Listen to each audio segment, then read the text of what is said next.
예, 김만배 씨의 허위 인터뷰 논란입니다. 예. 2021년 9월 15일에 신학님 전 뉴스타파 전문위원과 만나서 한 인터뷰고요. 야, 이거 이게 너무 코미디야 이거 진짜. 예. 이것도 허위 인터뷰 논란이라고 이미 사회화된 것도 참 너무 네. 코미디야. 죄송합니다. 애초에 그게 제가 아니에요. 제목을 그렇게 붙이게 했는데 아니, 물론 이렇게 쓰고 네. 그러니까 이 논란이란 말이 너무 그 정가에 보도니까 네. 논란 앞에는 무슨 말이든 붙여도 돼. 그렇죠. 맞아요. 예. 다툼의 여지가 있는 거니까 네. 확정한 게 아니야 이렇게 돼버린 거거든요. 맞아요. 네, 약간 이런 편의주의적인 거요. 표현이에요. 네, 거업 성전환 논란 이렇게 붙여도 말이 돼. 예. 네. 네. 아니 김만배가 허위 인터뷰인지 확정됐어요? 맞아. 안 됐죠. 안 됐잖아. 네. 응. 그럼 그냥 인터뷰 논란이라고 하든가. 맞아요. 네. 인터뷰 안에 허위성에 관련된 문제도 있고 의도성에 관련된 문제도 있고 그러잖아요. 네. 네. 김만배 인터뷰가 허위라고 주장하는 검찰의 논란. 뭐 이렇게 만들면 차라리 그게 말이 되는데. 검찰의 주장의 검찰의 논란. 주장 논란. 아 이러면 제목이 너무 길어지잖아. 아무튼간에. 아 근데 간단하게 김만배 인터뷰 논란하면 되겠네 진짜로. 그래. 허위가 그만 쟁점이니까 허위냐 네, 아니냐가 그렇지. 쟁점이니까. 음. 아 이거 그러니까 저도 이게 언론에 음. 기사 많이 보다 보니까 저도 사실 내면화가 되는 거예요. 봉우리도 네. 이제 언론이라는 호랑이에 맥힌 그러니까 거야. 허위 인터뷰 논란이라 하도 쓰니까 나도 그냥 쓰는 거야 편의주의적으로. 먹힌 거야. 네. 조심하겠습니다. 빨리 다시 밖으로 나와. 날 먹을 것 같지는 않은데 아직 제가 그렇게 또 먹을 만한 게 많지는 않았어요. 아무튼간에 네. 그거를 이제 2022년 3월 6일에 뉴스타파가 보도하면서 시작된 문제고요. 간단하게 말씀드리면 그때 당시 인터뷰 내용이 이 김만배 씨가 그 대장동 세력 중에 한 명인 조우영 씨, 네. 천화동 6호의 실소유주로 알려져 있고 2011년 대장동 세력 때도 조우영 씨가 자금책이었습니다. 네. 그래서 부산 저축은행으로부터 1,800억을 대출받아와요. 예. 대장동 사업을 하기 위해서. 그때는 물론 대장동 민간 사업자의 대표가 다른 사람이었습니다만. 그렇습니다. 그래가지고 부산 저축은행 불법 대출 사건의 수사 대상이 됩니다. 조우영 씨가 지금 검찰 자꾸 아니라 그러는데 수사 대상이 됐어요. 맞아요. 네. 그러니까 두 번이나 불려 나간 건데 이 김만배 씨 지금 논란의 인터뷰 내용은 뭐냐면 김만배가 이렇게 주장을 했다는 겁니다. 그 인터뷰 안에서 박영수 당시 변호사 전 특검이죠. 박영수 전 특검을 통해서 윤석열 당시 중수 이과장을 조우영에게 소개를 시켜줬고 그래서 조우영이 수사를 받으러 갔는데 윤석열 당시 검사가 네가 조우영이냐? 그러면서 웃었고 주인 검사가 커피 한 잔을 타주면서 커피를 먹고 그냥 나왔다. 네. 라고 김만배 씨가 주장을 했다는 겁니다.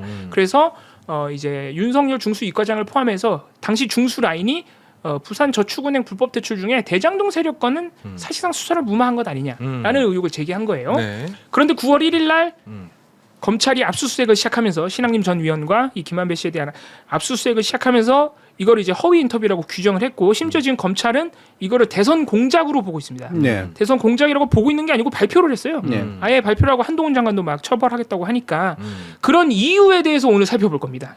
그래서 사실은 쟁점은 두 개입니다. 네. 허위 인터뷰 논란이라고 하니까 허위냐가 하나 있고요. 대선 공작? 이게 대선 공작이 되려면 이재명 대표나 민주당이 배우였다는 소리거든요. 그렇죠. 그렇게 보는 이유는 무엇이고 근거가 있느냐라는 네. 게 사실 두 개가 대표적인 쟁점이 되겠습니다. 네. 아유 아주 깔끔하네요. 자 계속하세요. 네. 첫 번째 쟁점은 그럼 바로 화면으로 넘어가서 그럼 이게 허위인가를 먼저 봐야 됩니다. 네. 허위인가를 봐야 되는데 허위라고 주장하는 이유 중에 가장 기초적인 부분인데 이게 뉴스타파가 3월 6일에 보도를 하면서 중요한 부분을 생략했다는 겁니다. 그래서 3월 6일에 보도됐던 내용은 제가 사실 이게 너무 길어가지고 다 쓰진 않고 정확하게 지금 여당이나 언론에서 생략됐다고 하는 부분만 제가 3월 6일 당시 보도에 써놨어요. 김만배 씨가 통했지라고 하고 그냥 봐줬지라고 하는데 통했지와 그냥 봐줬지 사이에 굉장히 많은 대화가 있었다는 거예요. 그게 생략됐다는 거예요. 제가 무편집법 공개라고 써놓은 부분이 바로 생략됐다고 하는 부분인데 네. 바로 그 저 생략된 부분에서 김만배 씨가 윤석열 검사가 아니라 다른 검사가 커피를 타줬다고 심지어 직원이 타줬다 그러죠. 직원이 타줬다고 분명히 얘기를 하는데 뉴스타파가 의도적으로 그걸 지워버려가지고 윤석열 검사가 네. 윤석열 주인 검사가 커피를 타준 것처럼 보도를 해버리면서 윤석열 검사가 수사를 무마한 것처럼 좀 과장했다라는 게 이게 가장 이제 기초적인 부분에서 시작되는 허위 논란입니다. 근데 뉴스타파는 이 부분에 대해서 이게 커피를 누가 타줬냐가 중요한 게 아니다. 그렇죠. 이거 네. 또 본질을 계속 네. 계속 흐트러뜨리고 있는 건데. 네. 그리고 그때 당시에 보도 이건 이제 봉지욱 기자가 JTBC에 보도했던 것하고도 또 연결이 되는데 그때 우리가 보도한 걸 보면 이게 일단 뉴스타파 보도는 일단 김만비 씨가 얘기한 거고 봉지욱 기자가 JTBC 때 보도한 거는 또 남욱 변호사가 똑같은 얘기를 해요. 나도 들었다. 그러면서 그때 보면은 주인 검사가 타줬다는 얘기를 분명히 하지 않느냐. 주인 검사는 그리고 박모 검사라는 다른 검사이기 때문에 이게 박모 검사가 타줬는지 윤석열 검사가 타줬는지 직원이 타줬는지가 중요한 게 아니라 박영수 변호사를 소개했더니 중수 라인을 통해서 조우영 씨가 실제로 수사를 안 받고 나왔다는 맥락이 그게 중요하니까 중요한 그래서 우린 그걸 보도한 거다라고 지금 반박을 해놓은 상태인데 검찰에서는 또 그렇게 얘기하니까 이제 다른 얘기를 하고 있죠. 2021년에도 그리고 2015년에 조우영 씨가 실형을 받고 나오는데 네. 그때도 대장동 세력은 수사 대상이 아니었다라는 얘기를 하고 있습니다. 근데 사실 수사 대상이 아니면 더 이상하다. 그렇지. 이렇게 되는 거죠. 그래서 솔직히- 이거를 허위로 봐야 되느냐는 사실 뭐 이걸 쟁점이라고 봐야 될지 모르겠는데 쟁점은 쟁점이죠. 네. 예, 어쨌든 뉴스타파 인터뷰를 인용 보도했던 방송사들이 사실 이건 겁을 먹어서 그런 건데 KBS, MBC, YTN, SBS, JTBC 죄다 이번에 일종의 사과 보도라고 해야 되나요? 네. 혼란을 끼쳐드려 죄송합니다라고 또 근데 사과 보도를 했습니다. 나는 교수님 보도하는 사람이요. 그러니까 이 사실에 대해서 완전히 반대되는 내용이거나 완전히 왜곡하지 않는 선에서 보도하기에 편리하도록 혹은 이야기가 더 잘 전달될 수 있도록 자료를 가공하는 것 이걸 가지고 허위라고 말할 수 있는가? 예.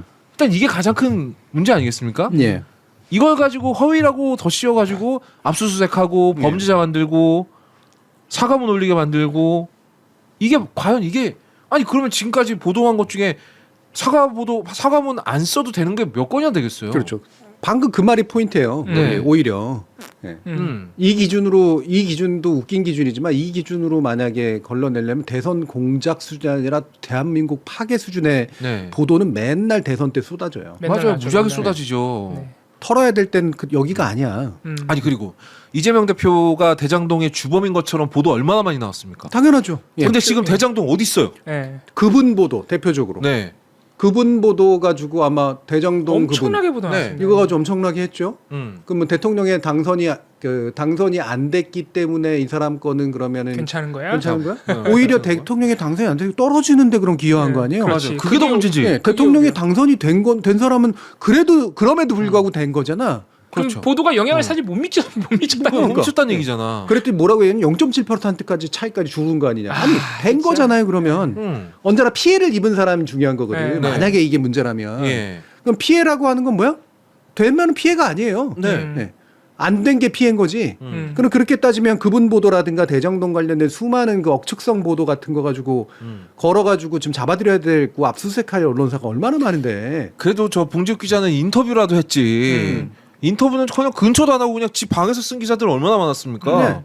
그거 다 때려잡아야겠네. 다 고소하고. 사실 그분 보도부터 시작해서 다 검찰발 보도예요. 네. 그러니까 이게 검찰발 보도와 또 인터뷰 보도라는 또 차이도 우리가 네. 주목해봐야 되는 부분. 말씀하신 김에 다음 화면도 보시면 이게 이제 제가 두 번째 쟁점으로 가져온 건데 뉴스타파뿐만이 아니고 그 보도를 받아서 뭐 추가 취재를 했든 그냥 받아 썼든 네. 받아서 보도한 방송사들도 공범이다. 허위 공작 보도의 공범이라는 식으로 얘기를 하면서 뉴스타파만 지금 수사를 하는 게 아니라 네. 방송사들을 일제히 지금 어제 JTBC도 오늘이구나. JTBC도 이제 압수수색을 했으니까. JTBC도 진짜 비겁한 거예요. 기자 혼자 냅니까? 당연히 언론사 데스크를 통해서 나갔을 거 아니에요. 그러니까요. 근데 압수수색 들어가니까 아유 저희는 아무것도 모르고 봉지욱 다 한 거예요. 맞아요. 야 진짜 너무 비겁한 거 아닙니까? 그 이제 대표적인 사례가 지금 제가 화면에 띄워드린 건데 이게 남욱 씨의 그 이게 대장동 사태 초기 얘기거든요. 2021년 10월에 이때 막 터질 때입니다. 국정감사에서 네. 이때 남욱 씨가 동아일보 등 수많은 인터뷰에서 되게 약간 야릇한 얘기를 해요. 김만배는 유동규를 그분이라고 한 적이 없다라는 얘기를 합니다. 네. 그러면서 그분 보도가 시작돼요. 네. 그럼 그분은 이재명이네.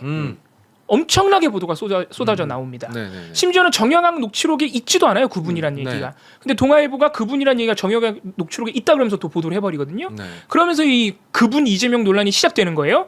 그런데 그 후에 같은 10월 달인데 그 후에 JTBC 이것도 아마 그 봉지욱 기자 같이 한 보도일 텐데 네. JTBC에서 남욱을 직접 인터뷰합니다. 네. 직접 인터뷰했더니 이때는 남욱 변호사가 뭐라고 얘기를 하냐면 네. 그렇다고 내가 그분을 이재명이라고 한 적은 없지 않느냐. 이재명은 오히려 사업을 방해한 사람이다. 네. 완전 뒤집힌 거죠. 라고 얘기를 하면서 뒤집어요. 이게 이제 대표적으로 지금 그 인터뷰를 포함해서 이게 김만배가 뒤에서 다 조정한 허위 인터뷰라는 중요한 쟁점 중에 하나가 됩니다. 이게 뭐냐면 지금 검찰이 주장하는 바인데 네. 김만배가 이재명과 한 배를 탔다고 하면서 남욱 변호사와 조우영에게 허위 인터뷰를 종용을 했고 그리고 자기도 대장동 몸통을 윤석열 대통령에게 돌리기 위해서 모든 판을 짜고 허위 인터뷰를 시킨 거다. 그래서 이렇게 처음에는 남욱 변호사가 그분을 이재명이라는 것처럼 얘기를 했다가 김만배의 지시를 받고 JTBC 인터뷰 때는 바꿨다는 거예요. 말을. 이게 그래서 허위 인터뷰의 논란이 대선 공작으로 번져가는 또 이유 중에 하나가 됩니다. 그러면서 조우영과 남욱 변호사가 검찰에서 다 인정했다. 허위 진술이라고 다 인정했다. 그러니까 김만배 씨가 한 인터뷰도 거짓이다. 라고 가는 건데 여기 이게 보도가 너무 이렇게만 나오니까 우리 약간 속는 그 느낌이 있는데 사실 조우영 씨, 남욱 씨, 김만배 씨, 유동규 씨가 검찰 수사 과정에서 말을 바꾼 게 한두 번이 아닙니다. 맞아요. 계속 말을 바꿔요. 그럼요. 그리고 정여각 녹취록에 보면요, 이 사람들이 돈을 서로 안 뺏기려고 권모술수가 오가는 와중에 허풍과 거짓말을 굉장히 많이 해요. 네. 이거를 정여각 씨가 다 기록해놨단 말이죠. 그렇기 때문에 한창 의혹이 터질 당시에 그 엇갈리는 진술들을 언론이 보도할 때 그럼 보도하지 말라는 얘기밖에 안 됩니다. 엇갈리는 진술들을 네. 물론 교차 검증이 부족했다거나 네. 이번에 봉지욱 기자도 얘기하지만 그 많은 진술이 오가는 와중에 반론이 부족했다 그러면 내가 그 비판을 인정하겠다. 근데 그거를 우리 범죄라고 해버리면 어떻게 보도하란 말이냐. 그럼 이제 라는 얘기를 하는 완벽하게 거죠. 밝혀진 사실만 보도할 수 그렇죠, 있다는 그렇죠. 겁니까? 예. 그때 당시에는 당사자들 인터뷰가 나오니까 언론사들 입장에서는 보도하는 건데 나름 나는 교차 검증을 했다 이거예요. 봉지욱 기자는. 네네네. 나는 조우영 측근 2명들한테도 물어봤고 비슷한 진술이 나와서 보도를 했는데 오케이 그게 반론이 부족하다거나 그러면 이해를 하겠는데 지금 내가 보도했던 수사무마 의혹이 없어졌느냐 그럼 이런 얘기를 하는 것이죠. 그러니까 김만배 씨 인터뷰가 주장이 만약에 문제가 있다면 김만배가 거짓말이라고 하는 남욱과 조우영 씨의 주장도 사실 입증된 바가 없어요. 당연하죠. 똑같이 검증돼야 되는 검찰에서 나온 진술의 일부라는 거죠. 같은 네. 증언일 뿐이잖아요. 그게 중요한 포인트예요. 또 네. 이게 허위 여부를 판단하는 데 있어서 이게 논리적으로 지금 붕괴돼 있는 게 네. 김만배가 자신의 죄를 감추기 위해서 윤석열을 떨어뜨리기 위해서 돈을 주고까지 타파의 관계자를 만나가지고 거짓말로 인터뷰를 했어요. 그럼 왜 그거 뭐 6개월 뒤에 막 저 바로 이틀 전, 3일 전에 내라고 그랬나? 막 그 왜 압박 왜 안 가했어? 빨리빨리 내라고 하지. 그러네 진짜. 그리고 기사 내용 조율 안 했겠어요? 근데 김만배하고 얘기하는 다른 방식으로 얘기했네? 기사가 나왔네? 네, 그럼 말이 안 돼. 더 말이 안 되지. 되잖아. 예. 예. 그러면 예를 들어 김만배가 그러면 허위를 했다는 건지 아니면 김만배가 얘기는 제대로 했는데 그걸 받아 쓴 어떤 이제 뉴스타파나 이런 데서 허위로 낸 건지 뭐라고 지금 얘기하는 거예요? 그러니까 그것도 사실 불분명한 그러니까 거예요. 어떨 때는 김만배가 얘기한 대로 안 썼다고 뭐라 그러고 네. 어떨 때는 전체적으로 김만배가 허위를 얘기하고 있다 그러고 뭐냐고. 네. 도대체 어쩔 뭐야? 때는 뉴스타파가 김만배 말도 빼먹었다 그러고. 그러니까 네. 뭔가 이렇게 기준점이 있어야 그거에 맞는 논리인지 아닌지 사실 판단을 하지. 그 지금 검찰이 내세우는 가장 유일한 그 기준이 바로 남욱과 조우영의 검찰 조사 과정에서 진술밖에 없어요. 그러니까. 그러니까 그 사람들의 말도 사실 믿을 수가 없고 검증돼야 되는 건데 마치 그걸 진실인 것처럼 전제하고 모든 기사가 지금 나오고 있거든요. 예, 궁극적으로 보면 네. 실제로 현재 윤석열 대통령이 자신의 검사 시절에 정말로 이와 같이 무마를 했는지까지 알아야 사실 확인이 되지. 네. 그렇지. 그렇지 않습니까? 네. 네. 그게 가장 그래서 그 키라고 얘기하는 거고. 근데 지금 조사를 못 하잖아요. 안 하지. 네. 본인에 대해서 조사를 할 수가 없는 거지. 대통령이니까 형사소추 안 당하는 거니까. 물론 네. 조사를 받을 수는 있겠지만 서면 조사라든가 이렇게. 그러니까 본질적으로 사실인지 아닌지를 확인할 수 있는 방법은 지금 쓸 수 없고 너무 멀어. 그러면 뭐가 사실인지 모른다가 정답 아니야? 네. 그렇죠. 네. 근데 어떨 때는 김만배가 허위를 얘기했고 어떨 때는 김만배가 사실을 얘기했는데 그걸 허위로 뉴스타파가 적었어? 이게 어떻게 범죄 구성이 되냐고. 그러니까. 심지어 그리고 그게 하나하나가 어떻게든 뭐 다 맞는다고 쳐요.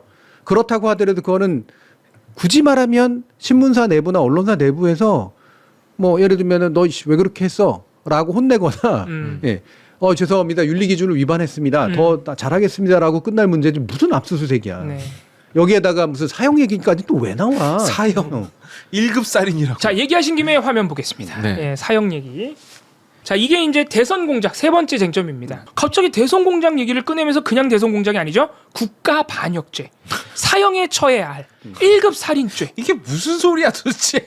야, 저는 이거를 허위 보도라고 대통령 명예훼손이라면서 수사하는 것도 예상 밖이었는데 네. 야 이걸 이제 대선 공작 살인죄 살인죄 얘기는 왜 하는지 도대체 알 수가 없는데 아니 도대체 네. 이걸로 누가 죽었는데 살인죄야? 모르겠어요. 대통령의 명예가 죽었다는 얘기인가? 예. 아니 명예가 죽은 것도 살인죄로 치나? 아무튼 그러면서 이렇게 심한 말을 내뱉는 근거가 바로 이게 대선 공작입니다. 네. 이재명 대표가 배우라는 얘기예요. 결국에는 대장동 몸통을 윤석열 후보로 바꾸기 위한 공작이었기 때문에 이재명이 뒤에 있다. 근데 박성중 의원의 9월 10일 발언을 보면 이제 그 근거가 나오는데 저는 이 근거를 보면서 깜짝 놀랐습니다. 자, 이 사람들 막 나가는구나. 민주당이 배우라는 근거가 아무것도 없어요. 근거라고 되는 게 뭐냐? 그러니까 있을 리가 없지. 대선 3일 전 보도했다. 아니 대선 3일 전 보도한 게 뉴스타파의 결정이지 그게 민주당이 그 결정에 관여한 증거를 가져오라고. 진짜 대단하다, 진짜. 예. 민주당 사람이 그 뉴스타파 뉴스룸에 들어가서 같이 회의했냐고요. 아니잖아요. 그리고 또 하나 근거를 대는 게 아까 교수님이 잠깐 말씀하셨는데 지지율 격차가 7% 뉴스타파 밖에 보도 나오고 10%에서 갑자기 확 줄어들었다. 1%까지. 이건 진짜 말도 안 되는 게 그때 당시에 10% 차이 난다는 여론조사도 있었고요. 네. 굉장히 바투 잡았다는 여론조사도 있고요. 네. 심지어 이재명 대표가 역전했다는 여론조사도 있어요. 그럼요. 일단 전제가 말이 안 되고 그리고 만약 그걸 인정한다 그래도 대선에 민주당이 개입했다는 근거를 가져오려면 인터뷰 보도 나오기 전에 근거를 갖고 와야지. 그렇지. 그게 인터뷰 보도가 나온 다음에 결과인 여론조사 결과를 가져오면 어떡합니까? 그게 어떻게 대선 인터뷰 보도 개입의 증거가 됩니까? 네. 하나같이 말이 안 되는. 네, 하나도 그거를 말이 안 돼 진짜. 여당의 대표가 말하고 주된 간사가 얘기를 하고 그죠?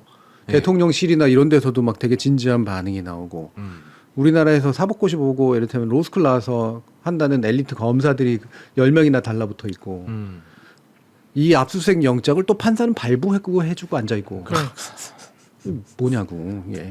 아니 우리 법원이 원래 언론사에 대한 수사나 네. 처벌에 되게 조심스럽잖아요. 당연하죠. 근데 이럴 때는 막 영장을 또 떼줘요. 예. 근데 물론 압수수색 영장은 그냥 그거 안 떼주면 괜히 뭐 수사 방해하는 것 같고 그러니까 뭐 거의 자판기처럼 떼주긴 합니다만 네. 만약에 정상적인 누군가가 있었다면 이렇게 뭐 앞으로 어떻게 될지 모르겠습니다. 무슨 기소도 당연히 하면 안 될 뿐더러 혹여 검찰이 무리하게 기소가 들어갔다고 하더라도 판사가 읽어보고 찍고선 바로 기각시켜야 돼요. 맞아요. 각하해야 돼, 각하. 예. 네. 안 그러면은 우리나라는 제가 볼 때는 그 전 세계적인 관점에서 봤을 때 민주주의 국가로 분류 안 될 겁니다. 이제. 네. 아, 아마 언론자유지수가 이런 소송이 바로바로 반영이 되거든요. 네. 이거 언론자유지수 우리가 무조건 믿으면 또 안 되는 수치긴 하지만 확 떨어지겠죠. 또. 그러니까 똑같은 얘기를 만약에 하려면 예전에 2017년 대선이 있었을 때 대선 하루 전날이었나요? SBS에서 해수부 공무원인가 무슨 공무원인가가 문재인이 후보를 위해서. 뭐 이렇게 해가지고 뭐 했다라는 식의 거를 바로 터뜨렸거든요. 네, 세월호 인양을 지연했다. 네, 세월호 인양 지정했다. 그것도 굉장히 민감한 거를 누군가의 단독 인용해가지고 네. 대선 바로 직전에 터뜨렸거든요. 이런 게 사형쳐야 될 일 아니야? 그렇죠. 만약에 이 논리라면? 네. 네. 그게 지금이랑 똑같아요. 네. 어쨌든 문재인 후보도 당선이 됐고, 네. 근데 대선은 코앞에 두고 와 이거는 사실 이런 수사무마 의혹보다 더하지. 그럼. 세월호는 몇 명이 죽었습니까? 맞아요. 네. 그거를 그 뭐 언론 저기 여론조사 지수가 그 하루 차이로 안 나와서 그러면 이제 이거는 영향이 있었는지 없었는지 모르는 거야? 네? 근데 그것도 찾으면 나올 것 같은데. 여론조사 변화가 어. 네. 오늘 이 얘기가 또 중요하다고 생각하는데 화면으로 보시면 야 이거를 보도했다고 해서 지금 검찰만 나오는 게 아니고요. 네. 이거를 다 하나면에 담기도 힘들더라고. 어마어마합니다. 지금 언론사들 KBS, MBC 때려잡겠다고 뭐 뉴스타파는 물론이고 일단 뉴스타파 대해서는 허위 보도를 했기 때문에 신문법상 위법 사항을 찾아가지고 신문법상 인터넷 매체 등록을 취소하겠다. 그러니까 이 포털에 기사 못 올리게 하겠다. 대단합니다. 그러니까 이거 그냥 죽으란 얘기잖아요. 등록 이건. 취소는 되게 심각한 이거 등록 취소 못해요. 그래 법적 요건이 안 되긴 하는데 네네. 아무튼 등록 취소 얘기까지 나왔고 네. 말씀하신 포털 얘기는 여기 쓰지도 못했어요. 아마 포털 얘기 너무 많아가지고 포털 얘기는 쓰지도 못했는데 그리고 이제 방송사들에 대한 고발 그래서 지금 수사하고 있죠. 네. 검찰에서는 특별 수사팀 꾸렸고요. 방송통신위원회에서는 원스트라이크 아웃제와 팩트체크 검증 시스템을 점검해가지고 재승인에 반영해서 재승인 취소까지 할 수 있다. 이거 이동관 위원장이 한 말이에요. 와, 이 인터뷰 논란 가지고 재승인 취소를 거론했다는 것만으로도 그럼요. 사실 그렇게 하기 어렵습니다. 거의 네. 못할 텐데. 안 되지만. 근데 지금 이 정부가 워낙 상상 밖의 일을 많이 했기 그렇지. 때문에 네. 네. 모르는 거예요. 할 수도 있는 거예요. 네. 아 근데 지금 이동관 위원장하고 딱 한 명 둘이서 하고 있더만요, 그 방통위도. 네. 그 진짜 웃기던데. 근데 두 명도 회의할 수 있어요. 의결할 수 있습니다. 할 수 있지. 의결할 수 있는데. 원래는 할 수 있는지 없는지가 불분명했었는데 맞아요. 이번에 할 수 있는 게 네, 돼버렸지. 해버렸어요. 예. 아. 근데 밀고 나갔으니까. 네. 예. 아무튼 그럼 법무부 장관도 나와서 똑같은 얘기하고. 그래서 뭐 박성중 의원이 신문법상 얘기하면서 기부금 갖고 얘기했는데 이것도 제가 자세히 쓰지 못했는데 기부금법을 위반했다는 거예요. 그래서 이유를 뭐냐고 기자들이 물어보니까 이 보도를 하고 기부금이 확 늘어났대. 아니 기부금이 늘어났다고 기부금법 위반이 됩니까? 정말. 그것도 심지어는 뭐냐면 그게 네. 기부금이 뭐 4배로 늘어났다 이런 식으로 좀 해놨던데 네. 뉴스타파에서 함께 재단이라는 걸 맞아요. 만들었단 재단이 말이에요. 있어요. 네. 재단을 별도로 만들었고 그 재단은 기금을 모금해서 네. 요즘도 하는 건데 주말에도 있습니다. 다큐멘터리 제작 지원이라든가 네. 저 학생들 모아가지고 내가 봉우리 한번 언론인 가보라고 했던 활동하는 걸 지원합니다. 이런 거 지원하는데 네. 쓰는 돈이야. 그러니까 별개로 돈을 모아서 별개 목적으로 쓰는 돈이야. 네. 뉴스타파 운영에는 상관이 없는 상관이 돈이라고. 없어요. 이런 거를 알고도 그랬다면 이게 국기문란 아닙니까? 진짜 정확하게 너무한 거예요, 그렇죠. 진짜. 네. 그게 바로 함께 재단은 웃기문란이지. 뉴스타파와 별개인데 함께 재단 기부금이 늘어났으니까 뉴스타파 신문법을 취소하겠대. 무슨 소리야 도대체. 사실은 이게 정상적인 국가라면요. 네. 책임지는 위치에 있는 국회의원이나 정치인이 이런 발언을 했다. 날라가야죠. 언론 자유나 방송의 자유나 어떤 이런 것에 대해서 실질적인 그 어떤 행위를 안 했어도 위협을 가한 것으로서 충분히 문제 삼을 수 있어요. 네. 반헌법적 행동이요. 그런 것들은. 예. 반헌법적 행동 이거 탄핵 사유도 됩니다. 이 정도 너무합니다. 거라면 물론 심각한 위법이 있지 않는 한 이제 잘 안 내리겠지만 적어도 사유 자체로는 성립해요. 네. 지금 방금 보여준 그 앞에 있는 말만 싹 다 모아도 다 탄핵 사유돼. 그러니까. 네. 근데 말씀하신 것 중에 이제 가장 안타까운 점이 우리 언론이 이런 얘기를 하면 그냥 받아쓰기만 하니까. 그러니까 나는 이건 정말 미친 네. 일이라고 봐요. 예. 정말 심각한 게요. 이거 뉴스타파가 상세하게 반론을 이거 반론이라는 말도 좀 그래. 그냥 사실을 얘기한 거지. 예, 정정을 해줬어요. 네. 국회의원의 정정한 발언을 거지, 정정. 정정을 해줬어. 그게 아니야. 이거야라고. 근데 뉴스타파 입장이 보도가 안 돼요. 이게 네. 놀라운 일입니다, 진짜. 언론 보도 심각해요, 진짜. 저는 이게 예전에는 이게 단순히 정파적인 수준인가 아니면 뉴스타파가 비주류인데 주류인 것처럼 행동하는 게 눈꼴시여서 그런 건가? 근데 사실은 거기서 핵심으로 활동하는 분들은 다 주류에서 컸던 네, 주류 출신이죠. 사람들이 이제 하고 있고 네. 실제로 결과물은 주류보다 훨씬 낫죠. 네. 그런데도 이런 건가? 라고 하는 생각도 있었는데 지금은 제가 볼 때는요. 이건 정파성도 아니고요. 네. 꼴랑 그 주류 의식도 아닌 것 같아. 그냥 미친 거예요. 네. 제정신이 생각이 아닌 없는 거다. 거야. 네. 아, 사실 그게 유일하게 설명이 되는 해석이긴 합니다. 이거는 언론에 대한 공격이거든. 자기들의 활동에 아마 요 얘기들을 그대로 다 갖다 붙여보라고. 그럼. 기사 한 줄 쓸 수 있을 것 같으세요? 못 쓰죠. 네. 여러분이 쓴 기사에 요런 기준을 가지고 다 문제 삼으면 다들 사형당하고 다들 폐간당해. 연합뉴스 네. 다음날 문 닫아야 돼요. 음. 바로 다음날 문 닫아야 다음날 됩니다. 문 닫아야지. 다운표 보도가 얼마나 많은데. 예, 진짜 아무데나 푹 찌르면 나오는 게 다운표 보도인데 그러니까 정의감을 갖고 하라는 얘기가 아니라 니네 밥그릇 지키라고요. 자신의 언론 활동을 정면으로 부정하는 이야기를 대통령에서부터 검찰, 그다음에 법무부 장관, 당 대표 이런 사람들이 막 입만 열면 하고 있는 상태잖아요. 네. 정파의 문제하고 상관없이 이거는 되게 끔찍한 일이라고. 예. 자기는 안 당할 것 같아서 그런 건가? 저는 그것도 사실은 모르겠어요. 아니 예전에 뉴스타파 처음에 털릴 때 많은 정치인들이나 시사평론가들이 그랬잖아요. 이거 가만히 보고 있으면 니네 메이저라고 안 털릴 것 같니? 다음은 니네 차례야라고 누차 얘기했잖아요. 예. 그 지금 KBS 막 털리잖아요. 그러니까 KBS나 이런 데들 털리고 있는 건 이건 더 미친 짓이거든. 네. 인용 보도를 이따위로 하고 얘기하고 있는 거. 그 방심위가 뭐 무슨 거기에 벌점 매기고 야, 그 긴급 심의한다고 네. 일주일 만에 얘기하고. 심의했죠. 예. 이러면 방심이나 뭐 하여튼 이런 데다가 인용 보도한 것들 싹 다 제소해야 돼요. 네, 싹 다 제소해서 어떤 결론 내는지 한번 봐야 돼. 진짜. 제가 아까 얘기한 거 더 탐사입니다. 뉴스타파 아니고 키타모님 감사합니다. 네, 왜냐면은 김만배 씨, 남욱 변호사, 유동규 씨 발언 그냥 다운표로 반론도 없이 보도한 거 정말 수도 없이 넘쳐납니다. 그거 정말? 다 심의하기 시작하면 네. 다 그럼 보도 아무것도 못 한다는 얘기거든요. 그러니까요. 심각한 우리 언론 보도 어떻게 나오는지 또 사례 보시면 사실 진짜 심각한 거 많은데 네. 제가 웃기는 거 올라왔어요. 웃기는 거. 네. 첫 번째 보도 보시면 이게 저 제목 보고 깜짝 놀랐어요. 검찰이 김만배 신앙님 정진상 통신 자료를 확인했대. 그래서 나는 와 진짜로 정진상 전 실장이 이 인터뷰 보도 과정에 사전에 뭔가 연락을 주고받은 게 확인됐나 보다. 깜짝 놀라서 보도를 봤더니 검찰이 어. 정진상, 김만배, 신학님 세 사람의 통신 자료를 확인하고 있다.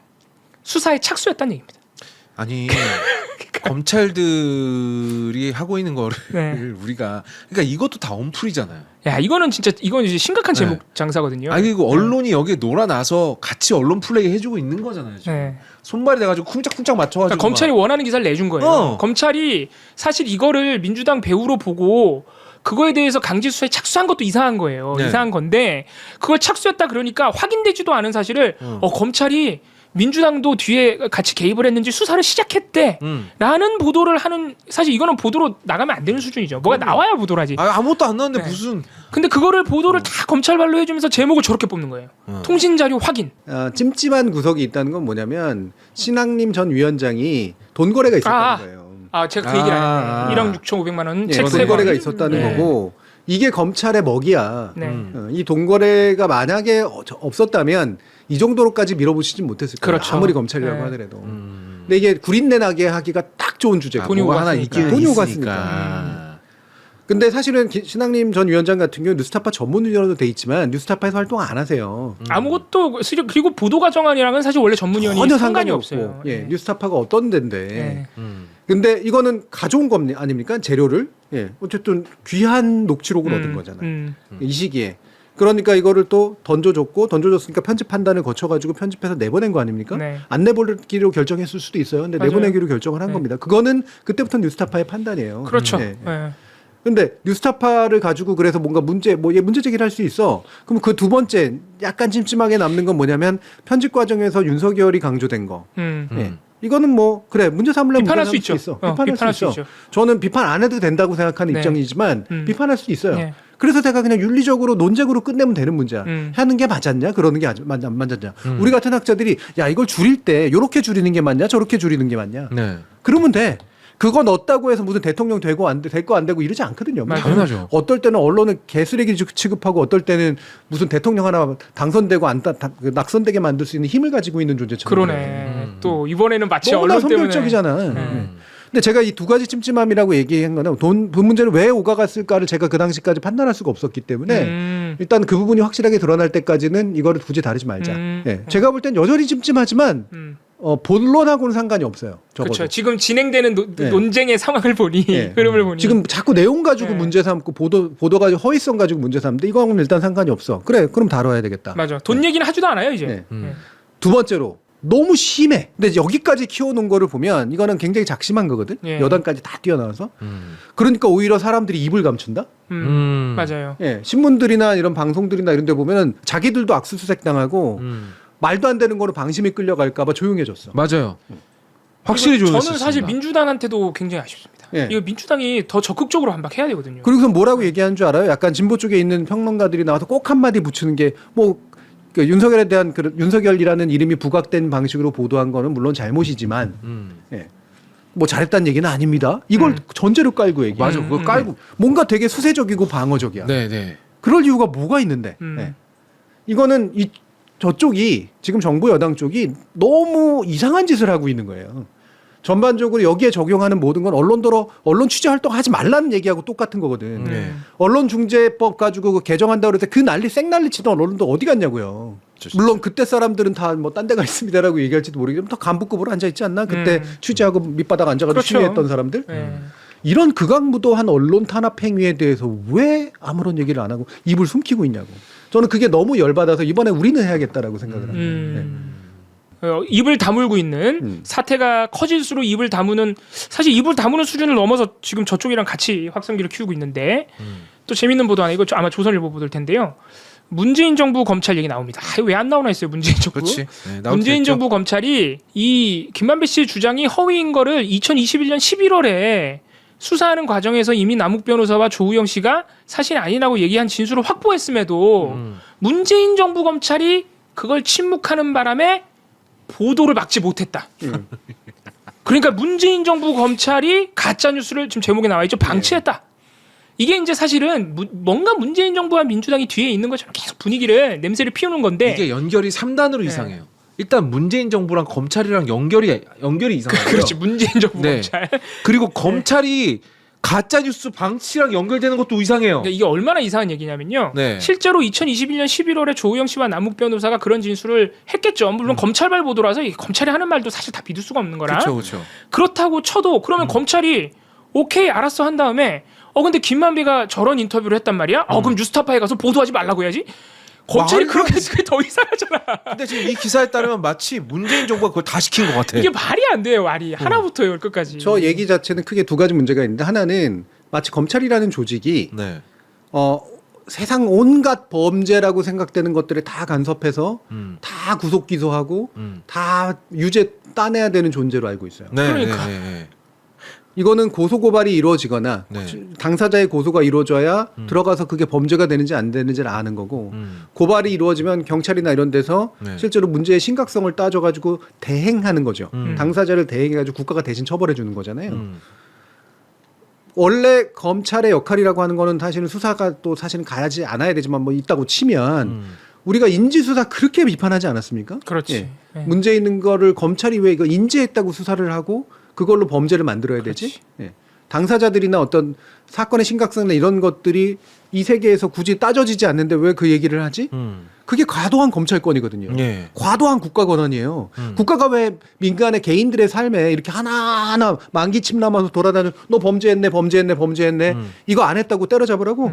그러면 지금 강남 가가지고요 매일 밤에 강남 가서 거기서 마약하는 놈들 진짜 싹 다 잡아들이지. 국가의 과잉이라고요. 국가는 최소화돼야 돼. 그런 면에서는. 개개인들의 삶에 이게 혹여 범죄가 된다고 하더라도 그게 심각성의 여부나 이런 것들을 따져서 개입하는 거지 범죄라고 개입하는 게 아니라고.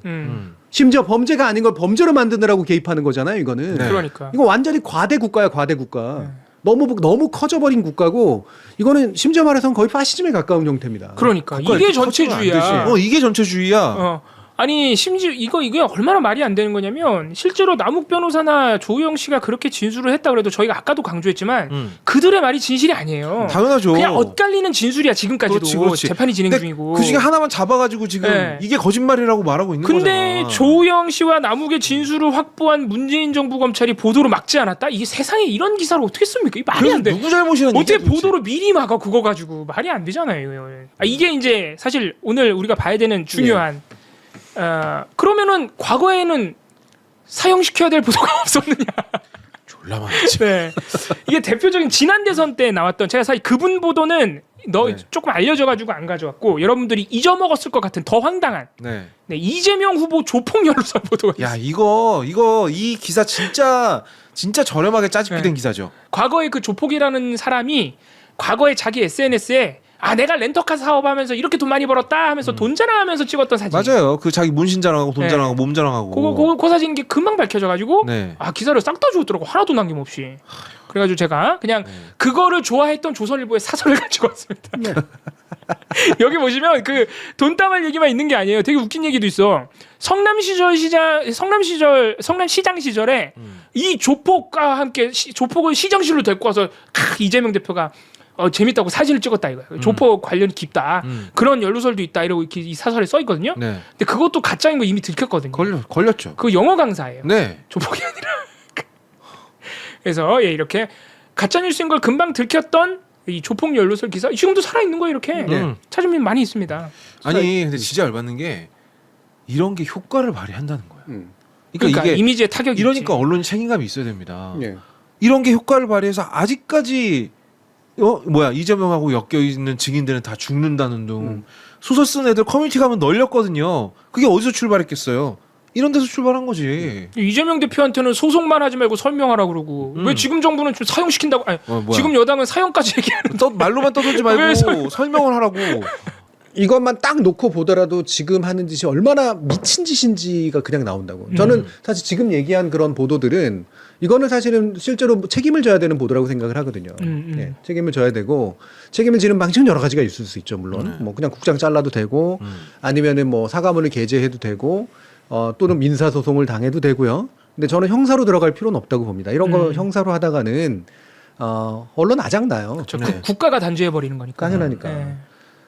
그리고 그거를 위한 책임의 구조를 넓히자고 언론중재법 개정안이나 이런 걸 얘기를 했단 말이에요. 그러니까 실제로 정말로 지극히 제한적인 경우에 네. 너무나 악의적으로 분명히 확인이 가능했음에도 불구하고 확인을 안 하고 그 허위를 상당히 큰 피해를 안겨가면서까지 했다? 책임져야지 그러면. 예, 당연히 책임져야죠. 그러다고 제가 집어넣자고 얘기하지 않거든요. 그거 다 민사적인 어떤 그 액수를 굳이 고작해야 3배 넓히자는 거였다고. 그래서 손해배상지잖아요. 손해배상이잖아요. 그래서. 예. 그거 가지고선 언론 자유의 침해라고 난리를 재갈을 쳤던 물린다고 사람들이. 막. 예. 심지어 국회의원은 그래서 뺐어요. 나중에 네. 논쟁이 하도 과열되니까. 맞아요. 예. 그때 국민의힘 뭐라 그랬냐고요. 네. 이거 언론의 언론사에서 입에 어떤 재갈을 날인지. 물리는 처사라고. 네. 거기 맨 앞에 서 계셨던 분이 누구예요? 윤석열 윤석열 후보. 대통령입니다. 예. 네. 근데 그거보다도 훨씬 심각하게 형사처벌에 압수수색에 네. 물론 나중에 판결을 받아봐야겠습니다만 네. 말도 그러니까 별로 그 정도 급에도 오지도 않는 약간의 물론 논란의 소지 정도만 있는 어떤 보도를 가지고 네. 이렇게 언론사 하나를 죽여버리겠다고 네. 달겨 들어서 등록 취소하겠다 이런 얘기까지 하고 있고 밥줄 끊겠다. 반어법적 얘기들까지 하고 있는데 네. 이게 상식적인 건 넘어서서 이거는 정말로 미친 거거든. 방송사에 대한 협박 하니까 또 생각나는 게 요새 공영방송 이사가 아. 잘려나가고 있죠. 예. 네. 예. 그런데 엇갈리는 KBS, MBC 이사회 이사장의 운명이 있었습니다. 지난 여기에 또 우리 저 신장식 변호사의 운명도 함께 엇갈렸습니다. 자꾸 네, 이 권태선, 박문진 방송문화진흥회 이사장 같은 경우에는 신청했던 해임 집행정지 가처분 신청 인용이 됐어요.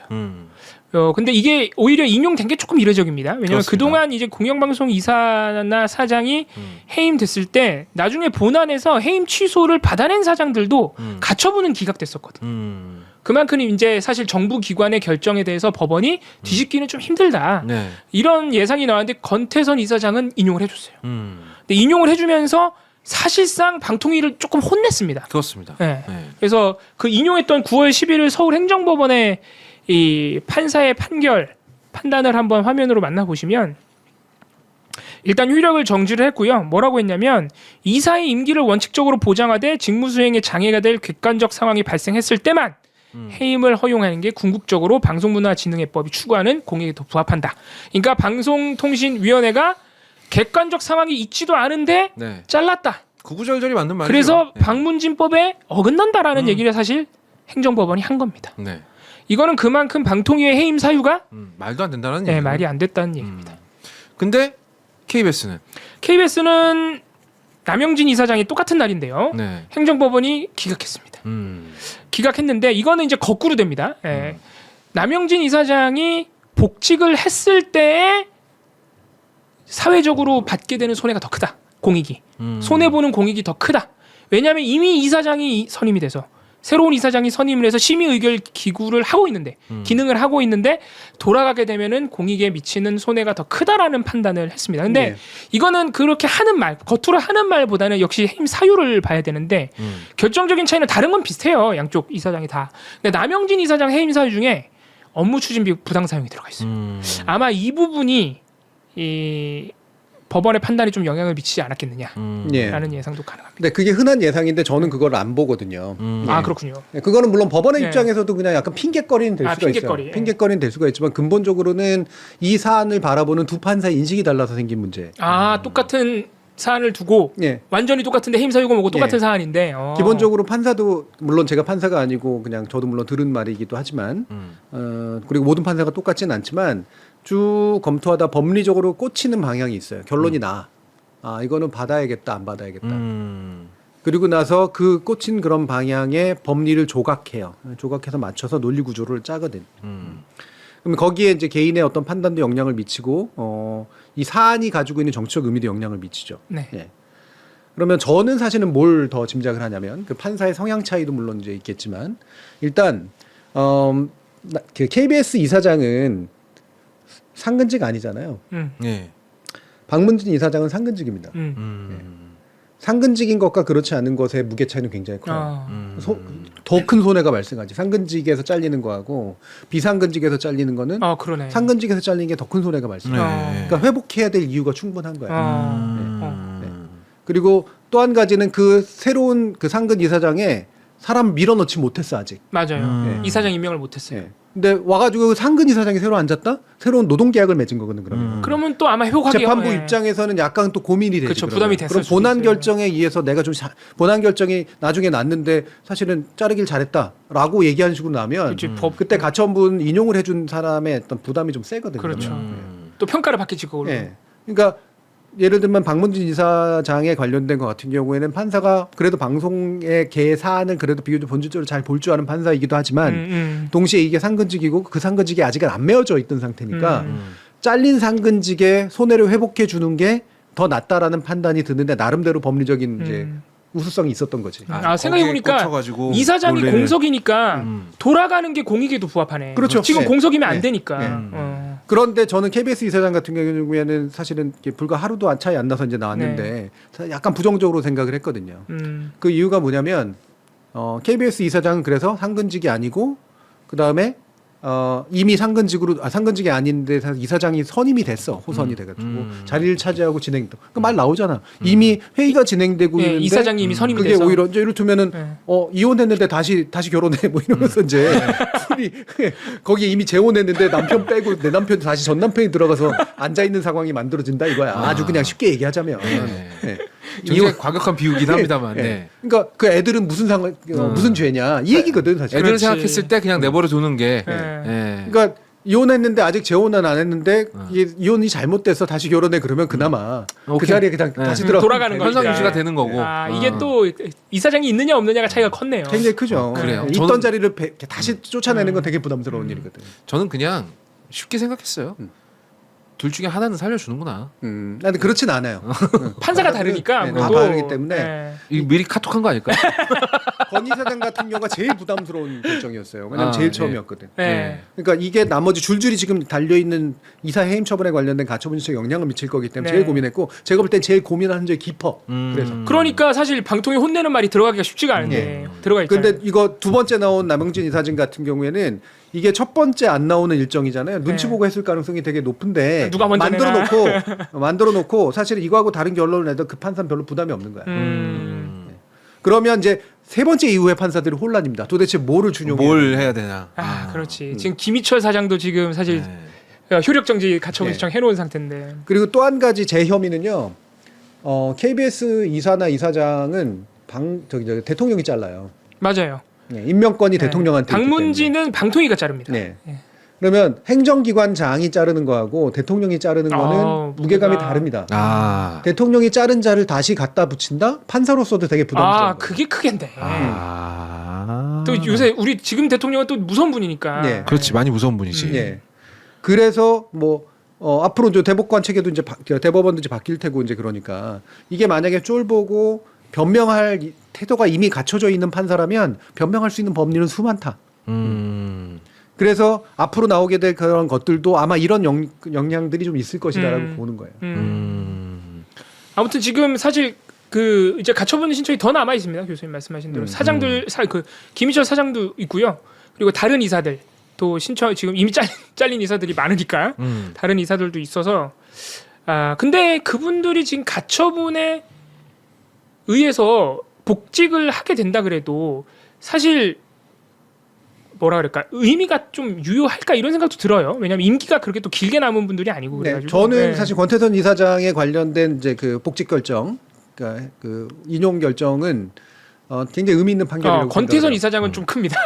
왜 그러냐면 그게 현재 MBC 구도에도 굉장히 크게 영향을 네. 미쳤지만 동시에 뭐냐면 굉장히 중요한 판례를 남긴 거기도 한데 뭐냐면 사실 이 부분 이 영역 방송에 어떻게 굴러가는 것인가에 대한 영역에 대해서 그냥 잠시 임기에 와 있을 뿐인 이 판사들은 잘 모르는 경우도 되게 많거든요. 근데 이게 들여다봐야지 아는 건데 더 중요한 건 뭐냐 그래서 그걸 이용해 잘라버리고 나면 지금까지 계속 나왔죠. 자르잖아요. 그러면 상당수의 결국엔 판결에서 본안에서 결과적으로는 그렇게 잘라낼 정도의 잘못은 아니었다. 지금까지 그렇게 거의 나와. 90% 이상 그렇게 나왔어요. 네. 네. 그렇게 나와. 네. 그러니까 이 정도의 심각성이 있지는 않다. 그걸 네. 책임을 묻을 수 있다고 하더라도 그렇게 나와요. 근데 문제는 시간이 한참 지나서 나오고 그렇죠. 거기에 대해서 민사적으로 손해배상하는 수밖에 없는 네. 상태라고도. 맞아요. 지금의 윤석열 정부가 밀어붙이는 이유가 딱 그거예요. 나중에 네. 뭐라고 판결이 나오건 상관없어. 일단 사람 잘라가지고 집어넣어 놓으면 아. 그때부터는 내 세상이야. 총선 때까지는 이렇게 그런 하는 마인드. 거야. 여기는 도덕이나 윤리나 어떤 이거에 대한 관점이 없는 사람들이고 정치적인 심지어는 정치적 부담도 안 느끼는 사람들이기 때문에 이 자리 들어와서 앉고 싶어하는 사람들 줄 서 있는데 빨리빨리 빌어서 앉혀줘야지 뭐. 그리고 그 사람들도 다 이상한 사람들이거든. 자리 욕심뿐이 없는 사람들이라고. 그 욕망뿐이 없는 사람들. 그 줄 서 있는 사람들을 앉혀놓는 게 목적인데 여기서 거기에 처음으로 제동이 걸린 거예요. 처음으로. 야. 이 손해는 빨리 긴급히 가처분을 통해서 회복시켜야 될 손해다. 라는 것을 그나마 보여준 게 바로 권 이사장에 대한 인용 결정이에요. 야, 이 판사가 대단한 일 하셨네. 예. 예. 그러면 앞으로 있잖아요. 자를 때도 고민하게 돼요. 그러면 그렇지. 혹시라도 인용되면 어떡하지? 돌아올 텐데. 네, 예. 돌아올 텐데. 법 나중에 본안 판결은 절대 고민 안 하거든. 이미 시간 지난 건데 뭐. 이게 당장의 문제니까 돌아오면은 하고 싶은 사람, 넣고 싶은 사람 못 넣으니까. 못 넣게 되잖아요. 예, 그리고 꼬이게 돼. 스텝 꼬이게 되거든. 제 입으로 이런 말을 하고 싶진 않은데 흔히 말하면 민주주의 최후 보루로 사법부를 놔요. 네. 그 이유가 뭐냐? 행정부 힘이 워낙 막강하기 때문에 네. 행정부가 법을 틀어주고 법으로 독재를 하면 네. 막을 방법이 없어요. 예. 국회가 막을 방법이 탄핵뿐이 없는 거 아닙니까? 네. 탄핵이 안 된다. 그런 견제 권한은 입법 권한, 입법 거부권 해버리잖아요. 네. 실질적인 견제 권한 지금 아무것도 못 쓰는 상태예요. 아무것도 없습니다 지금. 예, 국회에서 입법부 견제 못해? 그럼 사법부가 견제하는 수밖에 없거든. 아. 예. 그럼 사법부가 근데 정책 결정 과정 견제 못하죠. 그렇죠. 위법적 행동을 할 때 견제할 수 있는 거잖아요. 네. 모든 위법적 행정 행위에 대해서 이제 다 견제를 해야 돼. 사법부가 이거를 안 해주면 우리나라 민주주의는 합법적 독재로 바뀌어 버립니다. 완전히 끝나는 거네요. 완전 끈딱 나는 거예요, 이거는. 근데 사실 우리가 그것마저 흔들릴 수 있다는 가능성을 그 양승택 그러니까 박근혜 정부에서 본 거잖아요. 그거에서 한번 봤기 때문에 또 이번에 대법원장 후보자가 또 만만치 않은 분이에요. 예. 그래서 또 걱정이 되는 거죠. 네. 물론 개별 판사 아무리 대법원장이 조금 이상한 분이 온다 그래도 이 개별 판사들을 판단을 또 건드리긴 쉽지 않다 그러더라고요. 네. 그래서 양승태 대법원에서도 그 몇 가지 판결 이제 박근혜 청와대와 거래했다고 의심받는 몇 가지 판결에 대해서만 사실 그 개입하려고 노력했던 것이지 사실 이런 개별 판사들은 또 못 건드린다는 얘기가 또 네. 있더라고요. 저희가 전에도 법의 최소한 이런 거 맨날 얘기를 했었잖아요. 법치라고 하는 거, 법치라는 이름에 자칫하면 사기가 벌어질 가능성들, 네. 법치에 대한 지나친 신뢰하지 말아라 이렇게 얘기한 적도 있었고요. 네. 사법부가 지나치게 정치 영역을 축소시키는 건 굉장히 안 좋은 일이거든요. 저는 정치가 훨씬 더 많은 다이내믹스를 가지고 있고 정치가 대중들과 함께 호흡하면서 그 꿈들을 구현하는 훨씬 더 좋은 수단이라고 보기 때문에 네. 법에 의해서 일일이 뭔가 따져 묻고 하는 거를 별로 썩 좋아하지는 않습니다. 다만 법의 근거에서 해야 되는 것일 뿐이죠. 사법부가 그래서 너무 자꾸 나서는 거 민주주의에서 좋을 필요 없다라고 얘기했고 전에도 되게 안 좋은 상황이라고 사법부의 판단을 자꾸 물어야 되는 건 정말 불행한 상황이라고 했는데 지금은 그 개별 판사들이 독립적 판사로서 양심을 가지고 행정부가 한 위법한 행위들을 다 단속을 해야 돼. 그러지 않고는 이 합법적 독재의 이 추락 과정을 결국은 아까 어떤 분이 시민저항 뿐인데 시민저항으로 막는 수밖에 없게 되거든요.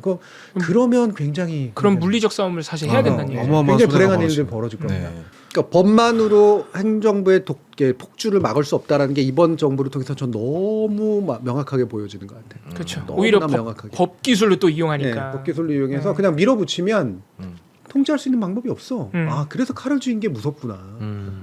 칼을 쥐어주는 선거라는 게 그래서 무서운 거구나. 네. 칼을 쥐고 있는 동안은 피가 흘려지지 않는 한 그 칼을 못 뺐거든. 아이고. 우리가 박근혜라는 사람이 너무 합법적으로 권좌에서 끌어내려져서 네. 시민저항을 통해서 네. 절차를 통해서 그게 일어나니까 우리가 이 시스템에 대한 신뢰가 너무 갑자기 좋아졌어요. 맞아. 네, 시민의 힘이 모이고 네. 절차만 제대로 작동하면 네. 폭군은 끌어내릴 수 있어. 이거에 대한 생각이 굉장히 많아진 거예요. 그 자신감이 있고 맨날 뭐만 하면 촛불 들자 그랬는데 저는 바로 그 뒤에 그 뒤에 세워진 문재인 정부 그리고 그 뒤에 세워진 윤석열 정부가 그게 너무나 순진한 생각이라고 하는 걸 아주 잘 보여주고 있는 것 같아요. 아무튼 그래도 오늘은 이 권태선 이사장의 집행정지 가처분 인용 소식이 우리가 그동안 봉박싱에서 했던 뉴스들 중에 네. 좀 거의 유일하게 반가운 뉴스가 아니었나 이런 생각이 좀 네. 듭니다. 유일하게 상식적인 뉴스였어요. 네. 예. 아 이거 또 슬퍼하신다고 하니까 황희도님 불러가지고 진짜로 키 한번 재봐야겠네. 누가 큰지. 죄송한데 우리가 그런 내가- 매치까지 봐야 됩니까? 제가 더 클 것 같은데.